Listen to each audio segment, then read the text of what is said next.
একটা জায়গা যেখানে তিনটে দেশের রাজত্ব চলে, হিমালয় আর পীরপঞ্জিল পর্বতমালার মাঝখানের উপত্যকাটাই ভূস্বর্গ, যাকে আমরা কাশ্মীর বলে থাকি।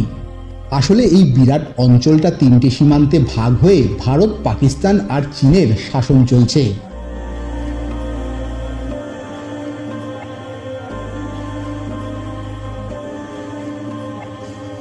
জায়গাটা ভূস্বর্গ তো বটেই, আমরা কাশ্মীর নাম বললেই ভূস্বর্গ কথাটা অটোমেটিক মুখ থেকে বেরিয়ে আসে। কিন্তু এটা কি জানেন, মুঘল সম্রাট জাহাঙ্গীর প্রথম কাশ্মীরকে দেখে ভূস্বর্গ আখ্যা দিয়েছিলেন।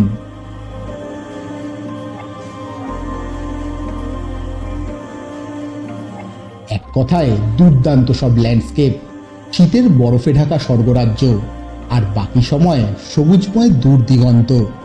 বাঙালির ঘুরতে যাওয়ার ফার্স্ট চয়েস কাশ্মীর, অথচ সেখানে 70 বছরের দোরগোড়ায় এসে পাড়ি দিচ্ছে আমার বাবা, তাও আবার সোলো ট্রিপ। না মানে ট্যুর গ্রুপের সঙ্গে যাচ্ছে ঠিকই, তবে আমরা কেউ যে যাচ্ছি না সঙ্গে, তাই সোলো বলছি। আচ্ছা, এই ট্রিপটা কিন্তু আমার বাবার কাছে একটা অগ্নি পরীক্ষা বলা যেতে পারে, কারণ আমার অ্যাকশন ক্যামেরাটা বাবাকে দিয়ে দায়িত্ব বাড়িয়ে দিয়েছিলাম, ভালো ভিডিও তুলে আনতে হবে। আর সেই চাপেই বাড়িতে 1 মাস আগে থেকে দিনরাত শুধু ক্যামেরা চালানোরই প্র্যাকটিস। তাই বাবার কাছে এই সফরটা মিশন কাশ্মীরে পরিণত হয়েছিল। আচ্ছা, বাবা যদি এই সফরে ভালো মুহূর্ত ক্যাপচার করে আনতে পারে, তাহলে লাভ কিন্তু আমার আর আপনাদের। আসলে অফিসের জাতাকলে পিষে থাকায় এইসব বড় ট্যুরের কথা তো আমি ভাবতেই পারি না।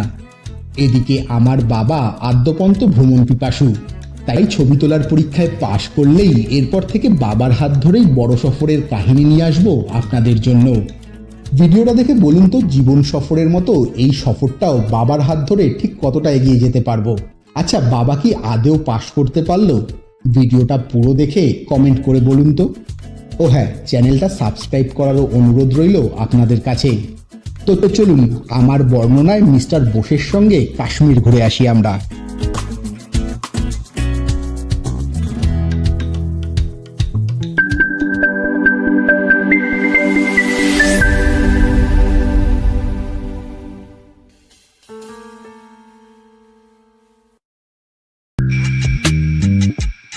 কাশ্মীর স্বর্গের আরেক নাম।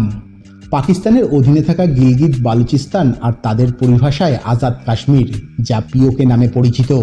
এদিকে চীনের শাসনাধীন আকসাই চীন ও ট্রান্স কারাকোরাম, আর আমাদের ভারতের জম্মু কাশ্মীর ও কেন্দ্রশাসিত লাদাখ নিয়েই একটা সময় গড়ে উঠেছিল সমগ্র ভূস্বর্গটা, যেখানে প্রথম সহস্রাব্দের প্রথমার্ধে হিন্দু ধর্ম ও পরে বুদ্ধ ধর্মের গুরুত্বপূর্ণ কেন্দ্র হয়ে ওঠে। আর নবম শতাব্দীতে কাশ্মীরে সাইভিবাদের উত্থান ঘটে। 1339 সালে শাহ মীর কাশ্মীরের প্রথম মুসলিম শাসক হন। পরে অবশ্য মুঘল সাম্রাজ্যের অধীনে থাকা কাশ্মীর 1820 সাল পর্যন্ত আফগান দুরানি সাম্রাজ্যের অংশ ছিল। তখনই রঞ্জিত সিং এর নেতৃত্বে শিখরা কাশ্মীর দখল করে, আর 1846 সালে প্রথম ইন্দো শিখ যুদ্ধে শিখরা পরাজিত হয় এবং জম্মুর রাজা গুলাব সিং অমৃতসরের চুক্তির মাধ্যমে ব্রিটিশদের কাছ থেকে এই অঞ্চলটা কিনে নিয়ে কাশ্মীরের নতুন শাসক হয়ে যায়। বাবার কাশ্মীর ট্যুরটা শুরু হয়েছিল সেই অমৃতসর স্টেশন থেকেই। হাওড়া থেকে অমৃতসর মেলে 37 ঘন্টা কাটিয়ে সকাল 8:30 নাগাদ সে রাজ্যে পৌঁছে যাওয়া।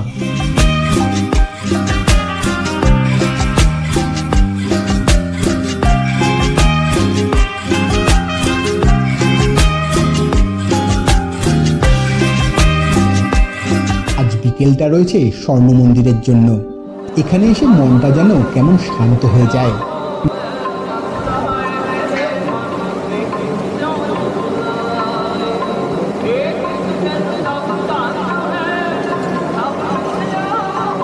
গোল্ডেন টেম্পল, যা শ্রী হরিমন্দির সাহেবের নামেও পরিচিত।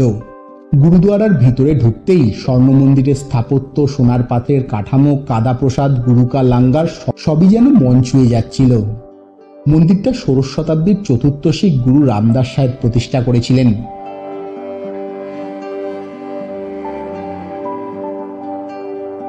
কিন্তু নির্মাণের 2 শতাব্দী পরে মহারাজ রঞ্জিত সিং 1830 সালে মন্দিরকে 162 কেজি সোনার আবরণ দিয়ে মুড়ে দেন। তখন তার মূল্য ছিল 65 লাখ টাকা। 1990 সালে 500 কেজি সোনা দিয়ে এটিকে পুনরাবরণ করা হয়েছিল। স্বর্ণের পরিমাণ মূল্য আজকের হিসাবে 140 কোটি টাকারও বেশি। 24 ক্যারেটের এই সোনা কমপক্ষে 400 বছর পর্যন্ত ক্ষয় হবে না, এমনটাই বলা হয়।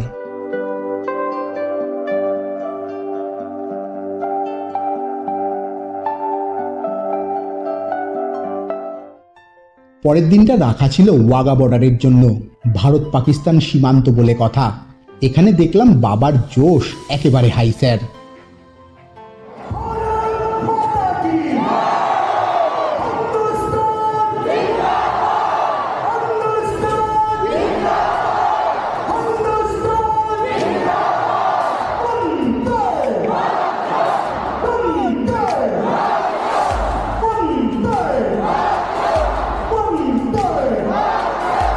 জায়গাটা অমৃতসর থেকে 32 কিলোমিটার দূরে, আর এখান থেকে লাহোরের দূরত্ব মাত্র 24 কিলোমিটার। সপ্তাহের প্রত্যেক দিনই বর্ডার পারাপার করার জন্য গেট খোলা হয়। বিকেলে জাতীয় পতাকা নামিয়ে আনার সময় বিএসএফ এর যে প্রদর্শনীটা হয় সেটা দেখার জন্যই ভিড় জমায় পর্যটকরা। দুই দেশের সেনার করমর্দন। মোমেন্টস ল্যান্ডের গ্যালারিতে বসে তখন দেশের জওয়ানদের জন্য গলা ফাটাচ্ছে আমার বাবা। 1959 সাল থেকে এভাবেই ওয়াগা বর্ডারে বিশেষ অনুষ্ঠানের রীতি চলে আসছে। আর 30 মিনিটের এই অনুষ্ঠান গ্রীষ্মকালে শুরু হয় বিকেল 4:15-এ, আর শীতকালের টাইম 5:15। ও হ্যাঁ, এখানে অবশ্যই কোনো প্রবেশ মূল্যের প্রয়োজন হয় না।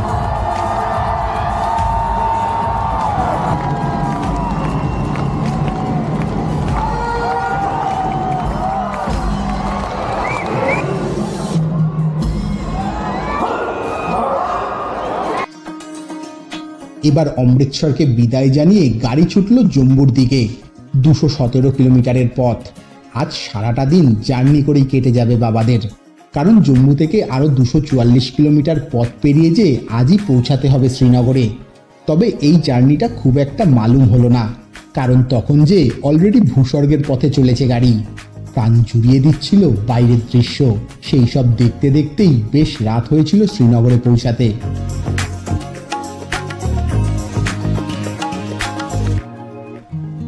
পরের দিনের গন্তব্য কাশ্মীরের জনপ্রিয় জায়গা সোনমার্গ।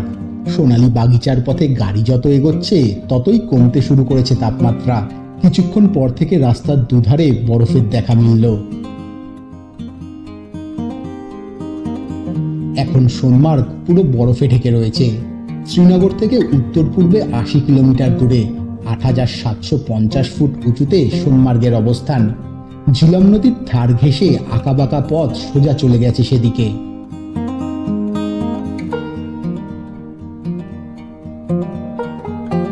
একদিকে নদী, অন্যদিকে পাইন ফারের বনাঞ্চল, যা মন জুড়িয়ে দিচ্ছিল সকলের।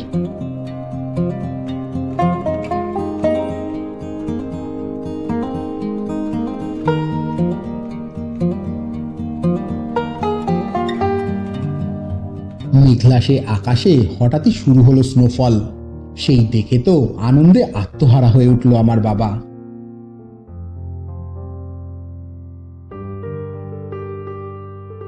সঙ্গে দূরের চারিদিকে বরফ আর বরফ।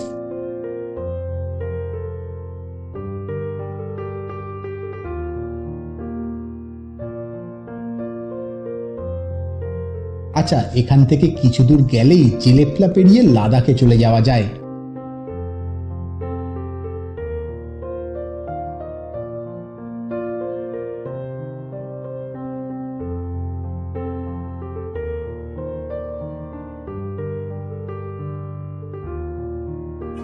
তবে সোনমার্গে সারাদিন সময় কাটিয়ে আবার বাবা তাদের গ্রুপের সঙ্গে ফিরে এলো শ্রীনগরের হোটেলে।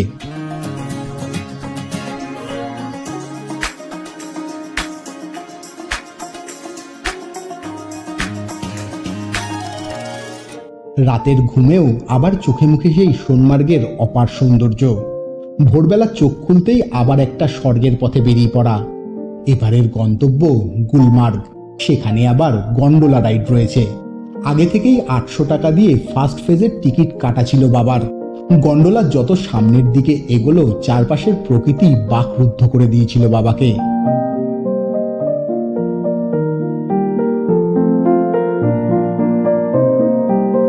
নিচে তাকালেই দেখা যাচ্ছে বরফের গুঁড়ো নিচের পাইনের জঙ্গলকে সাদা রঙে ভরিয়ে তুলেছে। যতদূর চোখ যায় দেখা যায় সবুজ আর সাদার কি নিবিড় প্রেম।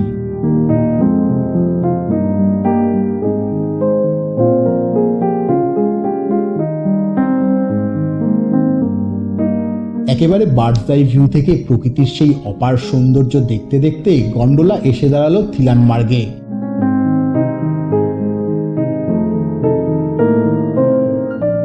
উফ, চারিদিকে একই দৃশ্য, এ যেন স্বপ্নের জগৎকেও হার মানায়। এসব দেখে বাবা যেন ফিরে পেয়েছে তার যৌবনকে।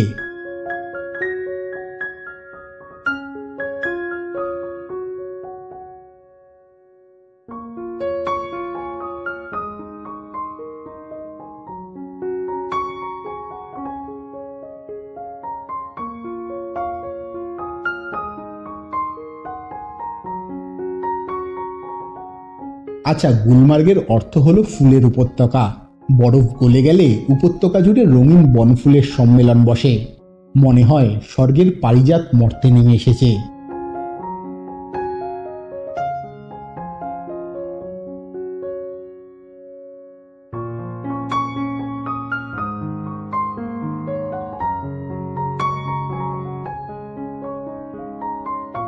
এমনকি ঋতুর পরিবর্তনের সঙ্গে গুলমার্গের রং আর রূপের পরিবর্তন হয়। এখন তো চারিদিকে এত সাদা যে কখনো কখনো চোখ ধাঁধিয়ে যেতে থাকে।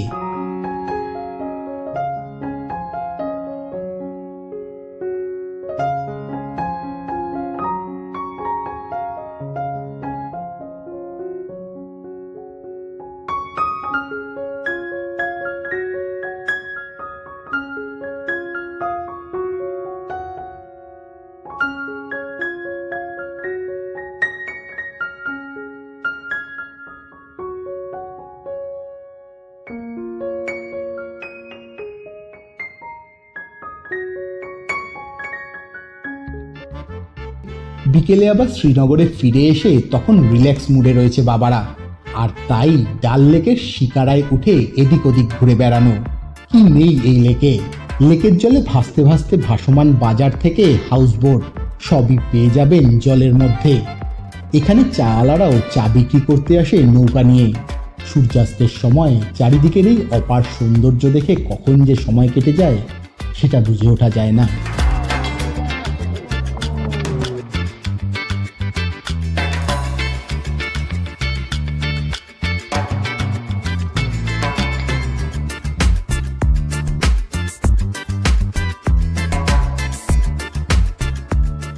শ্রীনগরের আরেক বৈচিত্র্য টিউলিপ গার্ডেন। বাড়ির ছাদে রোজ গাছের পরিচর্যা করা আমার বাবার কাছে তাই এই বাগানের গুরুত্ব ছিল অপরিসীম।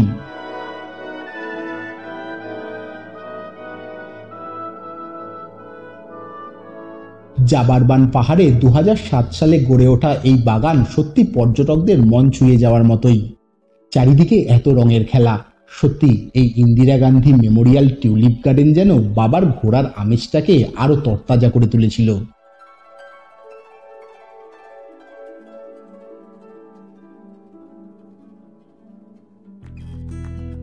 গুলমার্গ ও সোনমার্গের সৌন্দর্যে বিভোর হয়ে হৃদয় যখন আরো কিছু দেখতে চায়, ঠিক তখনই গাড়িটা ছুটেছে পেহেলগাঁওয়ের পথে। শ্রীনগর থেকে পেহেলগাঁওয়ের দূরত্ব প্রায় 97 কিলোমিটার, উচ্চতা 7000 ফুটের কাছাকাছি। যাত্রাপথের মূল আকর্ষণ আঁকাবাঁকা খরস্রোতা লিডার নদী। নদীকে কেন্দ্র করেই গড়ে ওঠে পাহাড়ি শহর। দূরে দেখা যায় পাহাড়ের ঢাল বেয়ে পাইন, ফার, আখরোট, চিনার আর দেবদারুর বন। লিডার যেন এই এলাকাকে আধা সামরিক বাহিনীর মতো ঘিরে রেখেছে।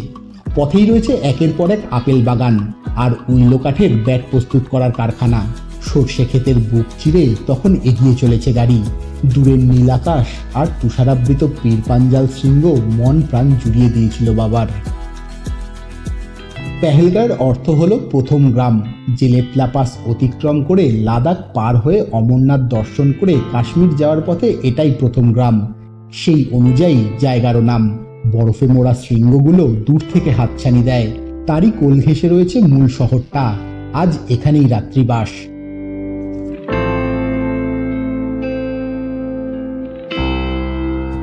সকালে উঠে এবার পেহেলগাঁও এক্সপ্লোর করতে বেরিয়ে পড়ল বাবা। আজকের ফার্স্ট ডেস্টিনেশন 15 কিলোমিটার দূরে থাকা বেতাব ভ্যালি। 1983 সালে সানি দেওয়াল আর অমৃতা সিং অভিনীত হিন্দি সিনেমা বেতাবের শুটিং হয়েছিল এখানে। লিডার নদীর ধারে বিশাল এলাকায় শুধু এই সিনেমার জন্য সাজিয়ে তোলা হয়েছিল। পর্যটকদের আকর্ষণ বাড়াতে তা এখন রীতিমতো পার্কে পরিণত হয়েছে। নদীর ধারে সুদৃশ্য গাছের সারি, আলো, সিমেন্টের রাস্তা, চেয়ার, কাঠের সেতু এই স্থানের শোভা আরো বাড়িয়ে দিয়েছে। তবে হিমেল হাওয়া কানে মৃদু ঝাপটা মারতেই গুটিসুটি হয়ে গেল পরিবেশ।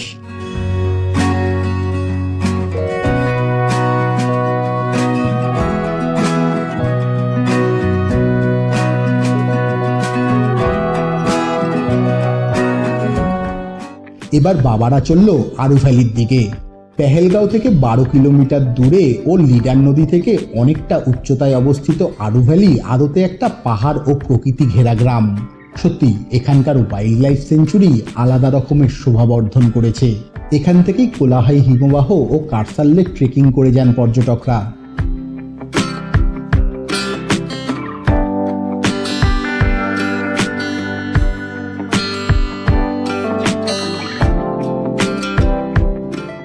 আর এখানকার লাস্ট ডেস্টিনেশন চন্দনবাড়ি। কাশ্মীর থেকে দুর্গম অমরনাথ যাওয়ার পথে চন্দনবাড়িতে বেস ক্যাম্প করে রাত কাটান পর্যটকরা। এ জায়গার সৌন্দর্য অপরিসীম, চারিদিকে শুধু সবুজ আর সাদার মেলবন্ধন।